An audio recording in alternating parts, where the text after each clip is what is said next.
है एंथ्रासाइट कोयला।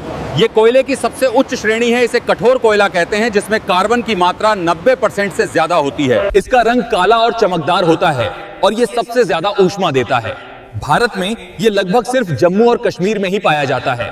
ये बहुत कम धुएं के साथ जलता है, इसलिए इसका इस्तेमाल मुख्य रूप से औद्योगिक भट्टियों और धातु गलाने के कारखानों में किया जाता है। यह है बिटुमिनस कोयला। ये भारत में सबसे अधिक मात्रा में पाया जाने वाला द्वितीय श्रेणी का कोयला है। इसमें कार्बन की मात्रा लगभग 60% से 80% तक होती है। इसका रंग गहरा काला होता है और जलने पर ये धुआं पैदा करता है, लेकिन इसकी ऊष्मा क्षमता उच्च होती है। भारत में ये मुख्य रूप से झारखंड, ओडिशा, छत्तीसगढ़, पश्चिम बंगाल और मध्य प्रदेश के गोंडवाना कोयला क्षेत्रों में पाया जाता है।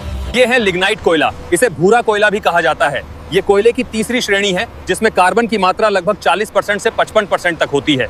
इसमें नमी ज्यादा और ऊष्मा क्षमता कम होती है, लेकिन ये बिजली बनाने में काम आता है, खासकर उन राज्यों में जहां ये प्रचुर मात्रा में पाया जाता है। भारत में ये मुख्य रूप से तमिलनाडु के नेवेली, राजस्थान, गुजरात और जम्मू कश्मीर में पाया जाता है। ये है पीट कोयला।